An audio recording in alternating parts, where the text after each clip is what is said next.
পুরুষ তুমি নারীকে ভালোবেসে তার গায়ে কলঙ্কের কালি লাগাও, আবার প্রয়োজন ফুরিয়ে গেলে সেই নারীকেই বেঈমান বলো। পুরুষ তুমি নারীকে ভালোবাসতে বাধ্য করো, আবার প্রয়োজন ফুরিয়ে গেলে চরিত্রহীন বানিয়ে দাও। একজন পুরুষকে কখনোই কলঙ্ক ছুঁতে পারে না। পুরুষ আজীবন শুদ্ধতা নিয়েই বাঁচে। কলঙ্ক বয়ে বেড়ানোর মতো সৌভাগ্য শুধু নারীদেরই হয়। নারীরা বড়ই অসহায়। পুরুষ তুমি অন্যায় করার পরে বলো ভুল করেছি।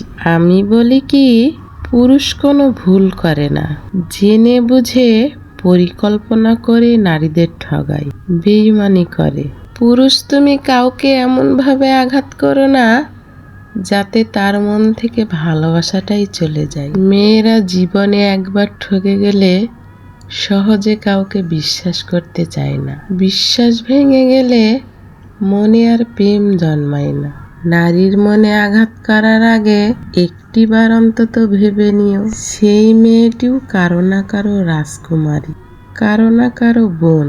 ভালোবাসার আঘাতটা তীরের মতো বুকে এসে বিঁধে। তবে মনে রেখো পুরুষ, ছটপট একদিন তুমিও করবে কাউকে ঠগানোর অপরাধে। আগুনে জ্বলে পুড়ে তুমিও একদিন মরবে। বেঁচে থাকতেই মৃত্যুর স্বাদটা গ্রহণ করবে। মৃত্যুর এক মুহূর্ত আগে হলেও যাকে তুমি ঠগিয়েছ, যার গায়ে তুমি কলঙ্কর দাগ লাগিয়েছ, তাকে ঠিকই মনে পড়বে। কলঙ্কিত জীবন কোনো নারীর অলংকার নয়, জীবনের কাঁটা। যে কাঁটার বীজ একবার রোপণ করা হলে না তুলে ফেলা যায়, না ছিঁড়ে ফেলা যায়। জানেন তো, কাউকে অভিশাপ দেওয়া লাগে না।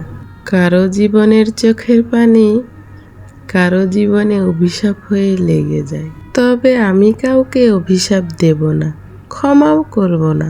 শুধু আমার আল্লাহকে বলবো, যে আমার সরলতার সুযোগ নিয়েছে, আমার বিশ্বাসের অপব্যবহার করেছে, নিজের সুখের জন্য আমার গায়ে কলঙ্কর দাগ লাগাইছে, আমাকে ভালোবাসি বলে নির্মমভাবে ঠকিয়েছে, আল্লাহ তার বিচার তুমি নিজ হাতেই কইরো। পুরুষরাই ভালোবাসতে বাধ্য করে, আবার তাদের স্বার্থ হাসিল না করতে পারলে তারা বিশ্রীভাবে অপমান করে। ভালোবাসা বলে কিচ্ছু হয় না, কিচ্ছু না। বর্তমানে ভালোবাসা মানে কারো দেহ নিয়ে খেলা করা, অসহায় মেয়েদের সরলতার সুযোগ নেওয়া। এটাই হলো প্রকৃত ভালোবাসা, বর্তমান যুগের ভালোবাসা। ভালোবাসার নামে এই খেলা না খেলে বাজারে গেলেই তো পারে বেঈমান পুরুষ।